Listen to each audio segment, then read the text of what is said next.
Bien, comencemos este análisis de la Ley Marco de Ciberseguridad, la Ley 21.663. Pero más que una simple lectura de sus artículos, la idea aquí es abordarla desde una mirada estratégica.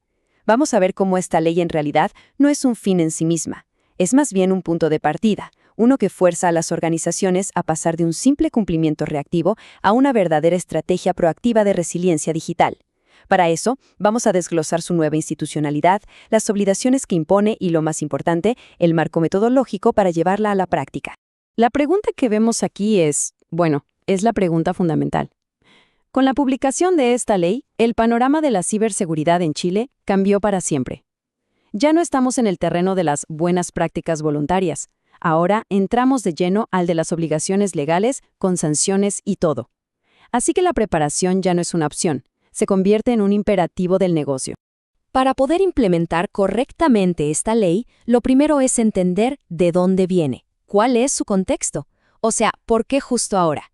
Si analizamos cómo ha evolucionado la regulación últimamente, vamos a encontrar las claves para que la adaptación sea realmente estratégica y no solo un parche táctico.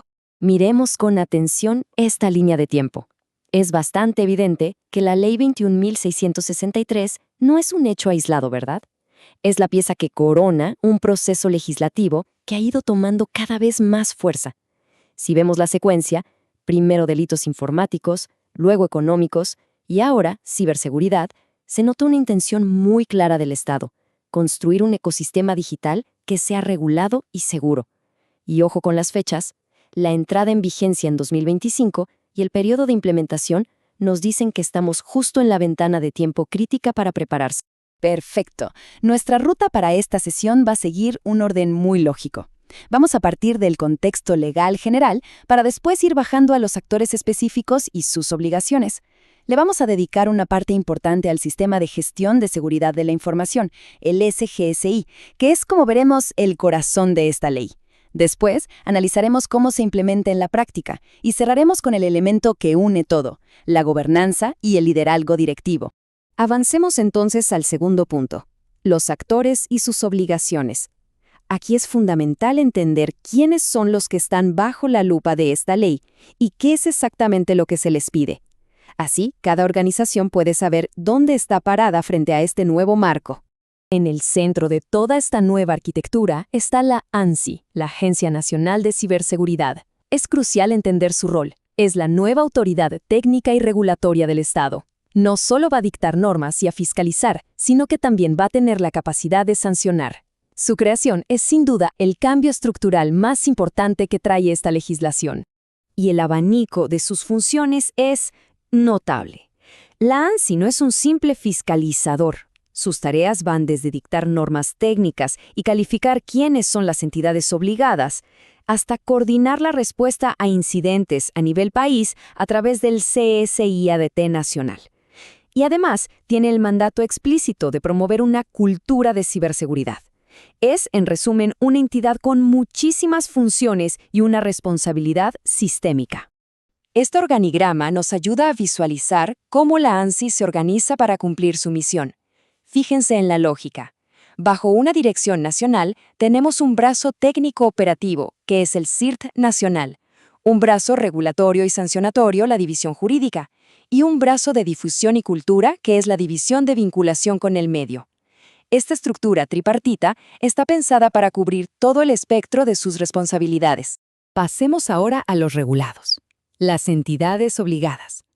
Es muy importante recalcar que la ley no aplica para todo el mundo.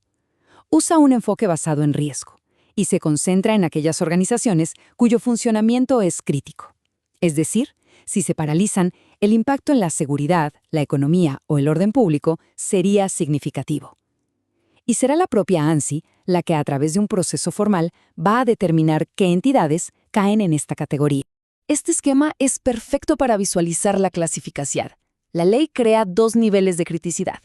El grupo más grande son los prestadores de servicios esenciales, o PSE, que son básicamente los que pertenecen a sectores estratégicos. Ahora, dentro de ese universo, la ANSI va a identificar a un subgrupo todavía más crítico, los operadores de importancia vital, UOIB. Estas son las organizaciones cuya caída tendría un impacto sistémico severo. La distinción es clave. Todo OIB es un PSE, pero no al revés. Y esto probablemente se traducirá en distintos niveles de exigencia regulatoria. Entonces, ¿cuáles son las obligaciones concretas para estas entidades? La ley establece varias, pero quiero que nos fijemos en la primera. Implementar un sistema de gestión de seguridad de la información. Y esto no es un requisito más, es el requisito angular. ¿Por qué? Porque un SGSI es el marco que permite cumplir con todo lo demás. Reportar incidentes, tener planes de continuidad, capacitar, de una forma sistemática, que se pueda medir y auditar, en vez de hacerlo de manera aislada y reactiva. Y dada su importancia, vamos a dedicar la siguiente sección completa al SGSI. Es fundamental que no se vea como un mero trámite para cumplir, sino como el marco metodológico que le va a permitir a la organización gestionar su ciberseguridad de forma ordenada, basada en riesgos y, sobre todo, sostenible en el tiempo. Definamos entonces qué es un SGSI. Y el primer error que hay que evitar es pensar que es un proyecto de tecnología. Un SGSI es un sistema de gestión, y esto implica varias cosas. Primero, es sistemático, o sea, sigue un ciclo de vida definido. No es un esfuerzo de una sola vez. Segundo, está basado en riesgos, lo que significa que las decisiones de seguridad se toman pensando en el impacto que podrían tener en el negocio. Y tercero, es integral, porque sí o sí tiene que abordar la interacción entre personas, procesos y tecnología. Y aquí llegamos a una conexión que es fundamental. La Ley 21.663 establece el qué, la obligación legal de tener un SGSI. Sin embargo, la ley no se mete en el cómo, no te dice qué metodología usar. Y es aquí donde la norma internacional ISO/IEC 27001 juega un rol clave. Aunque la ley no obliga a certificarse en esta norma, la ISO 27001 es el estándar mundialmente reconocido que nos da el método, paso a paso, para diseñar, implementar, operar y mejorar un SGSI. En la práctica, es el puente que une la obligación legal con la buena práctica internacional. Bueno, habiendo establecido el qué legal y el cómo metodológico, hablemos del proceso de implementación. Y el concepto central aquí es que un SGSI no es un proyecto tipo Big Bang con un principio y un fin, no. Es un ciclo de vida, un proceso de mejora continua que tiene que integrarse en la gestión y en la cultura de la organización para que realmente funcione. La norma ISO 27001 estructura la implementación en estas etapas, que son muy lógicas. Se parte por el contexto y el liderazgo. Luego viene la planificación, que tiene en su núcleo la evaluación de riesgos. Con el plan ya definido, se asigna el soporte y se pasa a la operación de los controles. Finalmente, y esto es clave, se evalúa el desempeño del sistema para poder alimentar un ciclo de mejora continua. Para quienes conocen los ciclos de gestión, esto les sonará al clásico modelo PDCA: planificar, hacer, verificar y actuar. De todas esas etapas que vimos, vamos a hacer un doble clic en la segunda, liderazgo.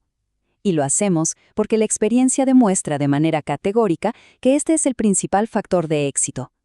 Sin un patrocinio claro, sin un compromiso real de la alta dirección y sin un modelo de gobernanza definido, cualquier intento de SGSI se queda en un ejercicio burocrático destinado a fracasar. Esta frase resume una verdad fundamental. Si en una organización la ciberseguridad se ve como un problema de la gente de TI, esa organización ya perdió la mitad de la batalla. Esto debe ser elevado y tratado como lo que es, un riesgo estratégico para el negocio que debe ser gobernado desde el nivel más alto, igual que se gobierna el riesgo financiero, el legal o el reputacional. Para que esta gobernanza se materialice, es vital entender la diferencia entre responsabilidad y rendición de cuentas, o para usar la terminología de gestión, entre responsibility y accountability. La responsabilidad de ejecutar una tarea, por ejemplo, configurar un control, se puede y se debe delegar en los equipos técnicos, pero la accountability, o sea, la obligación final de responder por los resultados de la ciberseguridad ante la ley, el mercado y los accionistas, esa recae en el directorio y la gerencia general. Y este es un principio clave de la gobernanza. La accountability no se puede delegar. El SGSI, por lo tanto, funciona como el sistema que articula e integra todos estos componentes. La gobernanza marca el rumbo estratégico. La gestión de riesgos nos dice dónde poner el foco y los recursos. Los controles son las medidas que implementamos para mitigar esos riesgos. Y los planes de continuidad y gestión de incidentes nos dan la capacidad de ser resilientes cuando, inevitablemente, un control falle. Para ir concluyendo, debe quedar claro que esta ley representa un cambio fundamental. En términos legales, eleva el estándar de lo que se considera diligencia debida. Esto significa que lo que antes podía ser una práctica de seguridad razonable, ahora podría ser insuficiente ante la ley. Se ha fijado un nuevo piso, una línea base de cumplimiento obligatorio para las entidades críticas del país. Y cerramos con esta reflexión final. Cumplir con la Ley 21663 es el punto de partida, no la meta. La verdadera madurez y al final la ventaja competitiva no está en cumplir por cumplir, sino en usar esta obligación regulatoria como un motor para construir una capacidad de resiliencia digital que sea robusta y adaptable. La pregunta estratégica que hay que hacerse no es solo cómo cumplimos, sino cómo usamos este nuevo marco para ser una organización más segura y resiliente.